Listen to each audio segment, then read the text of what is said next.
everybody, welcome back to the channel. My name is Ron, and today we're going to be going over 5 very strong builds for Gunner. These are builds that I use pretty frequently, especially on missions where I really want to win, and we're going to have some footage in the background using these loadouts and showing you why they are so strong. The very first one that we have is using the minigun and the revolver. This one involves Burning Hell minigun and Volatile Bullets revolver. Now this one is pretty well known, and you could switch out the minigun with the Hurricane built for fire rockets if you still want a fire gunner build. This is fire gunner, where you now essentially have a very short range flamethrower attached to your minigun, where it is 5 meters directly in front, will light enemies on fire.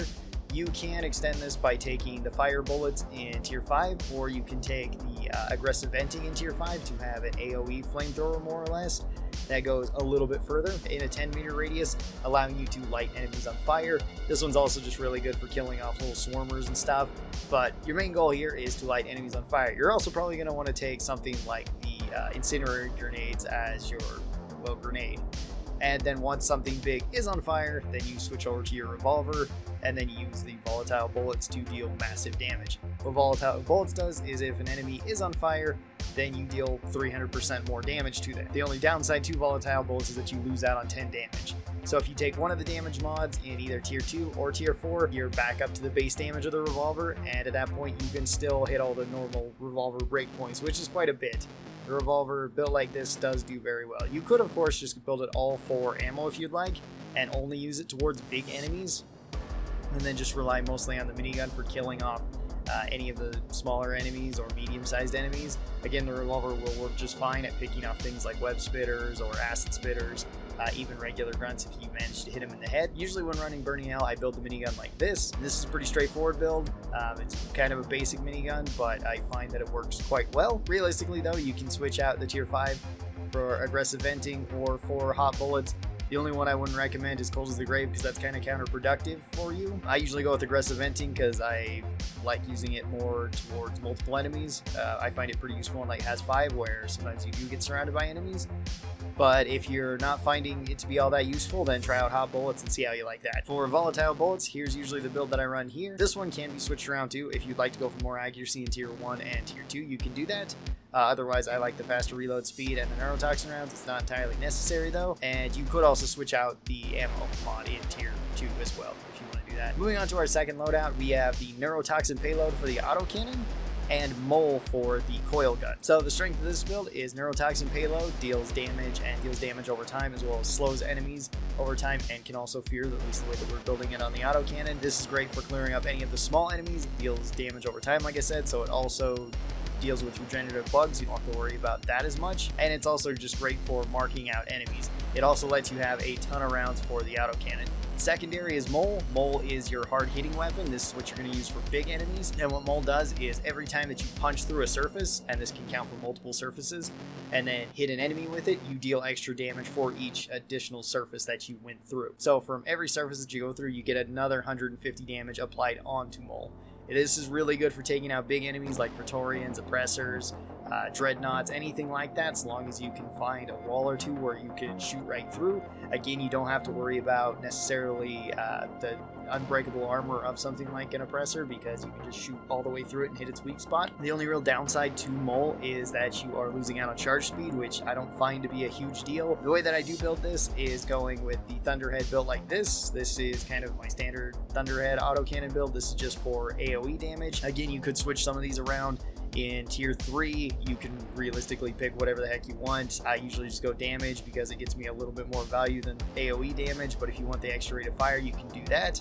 And in tier 2, you could go with the faster overall rate of fire if you want to use this more for lots of damage per second towards large crowds over time. I just like the faster startup. I would highly recommend the Fear in tier 5 though. The Fear is very useful on neurotoxin because usually you can scare enemies, they're running away, they're taking damage over time, they're running away slower, so it's easier to hit them.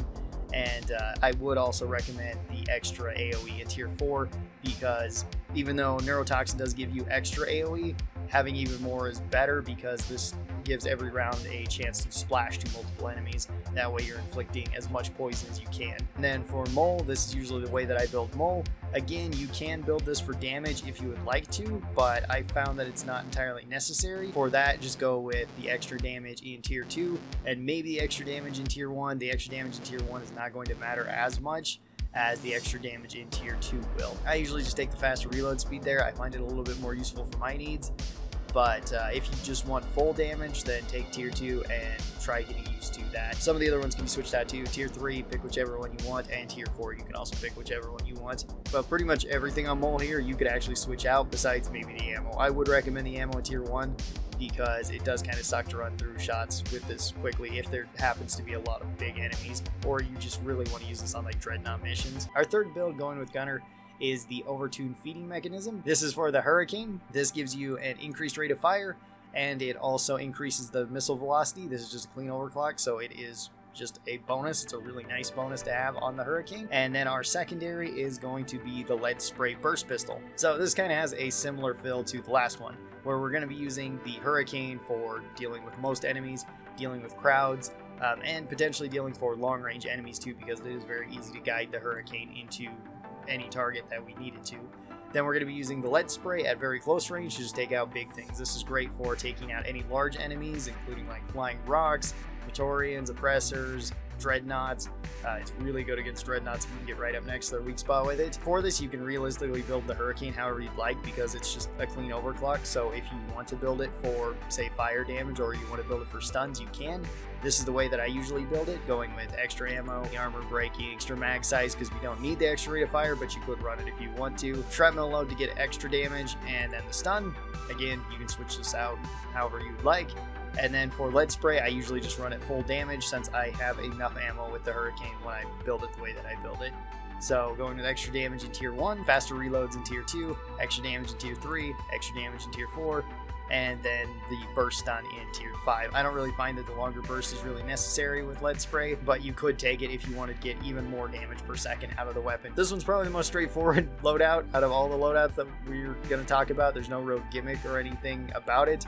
It's just you get bonuses for both your weapons. I guess more of a trade-off for the burst pistol. Very flexible though, and can work on pretty much every mission. For our fourth build, this is at least partially another straightforward build. We're going with a little more oomph minigun and magic bullets revolver. What a little more oomph does is give you a slightly higher damaging minigun and gets you a faster spin up on the minigun. The faster spin up is really nice. The extra damage is also pretty nice. Like the previous build, at least with the Hurricane, you can kind of build this however you'd like. This is usually the way that I build it. Pretty straightforward here. I really like the extra spin up in tier 4, and that's the one that I'd recommend. But outside of that, really pick whatever you want. With the extra spin up in tier 4, you have a 0.1 second spin up, and that makes the minigun feels very consistent and makes it really great for if enemies suddenly just hop on top of you, you can start spraying them with that.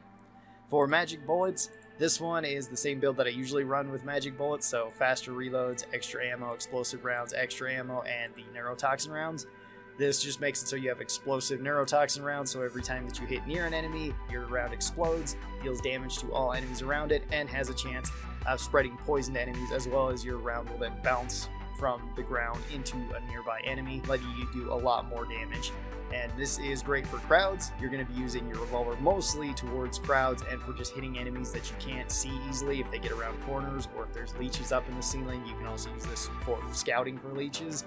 And then you're going to use the minigun for basically anything else that you have, especially at long range. It's really good for clearing up big enemies, or for picking off things like Mechterra, Spitballers, Wardens, whatever want to stay at a distance. And then our fifth and final loadout is going to be Splintering Shells with Triple Tech Chamber. So Splintering Shells is for the heavy autocannon, Triple Tech Chamber is for the coil gun. Splintering Shells is a clean overclock that just gives you extra AoE damage and gives you an extra AoE radius.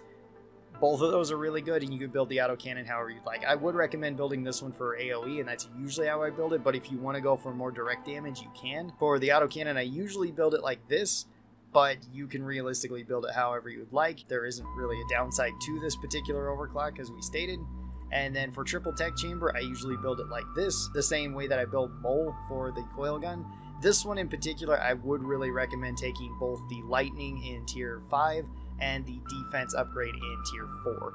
The reason for this is that every shot fired from Triple Tech allows you to have electric trails. I should probably explain what Triple Tech does. What Triple Tech does is allow you to fire out 3 shots from the coil gun per charge. This does consume extra ammo each time you do it, and those 2 extra rounds cannot penetrate through ground like the first shot can. But again, your first shot still can, so you can shoot through walls, you can clear up like leeches, or just shoot a bug on the other side of a wall. It's just those 2 extra shots will not be able to pen through the wall. But they still carry damage, and they still carry the electric trail, which is great for just dealing extra damage over time, as well as just slowing enemies down because of electricity. Now, there is a unique feature. I'm calling it a feature. It might be a bug with Triple Tech Chamber, and that is if you run it with the Tier 4 Defense Enhancement mod. As soon as you fire this, at least all 3 times, there's a very high chance that you will get the damage reduction permanently on you, even if you don't have the coil gun out. It's very odd, but for some reason this seems to be a feature, I guess, in the game, where you just have permanent damage reduction. Now, and it's also important to note that this is 50% damage from all sources, so not just from enemies. This can also count towards fall damage, which can also be stacked on disconnection protection with your zipline launcher. The way that you're going to be using this is autocannon for crowds, and really autocannon for just about everything, assuming that things aren't at long range, where you're going to be using the coil gun for that. And of course you can use it at close to medium range with the triple tech, because you can still deal a lot of damage per second, and the lightning trails make it so that you can slow down all enemies within an area. So if you need to be running around, and with this one I really like running born ready. I usually run born ready if I'm taking autocannon, just because the reload is pretty slow. It makes it so I can easily run and gun with this. So these were 5 really strong gunner builds. What are your favorite builds for gunner? I plan on doing another video like this with 5 more builds, because when I was making this list I could think of at least 5 more builds that were really fun and really strong.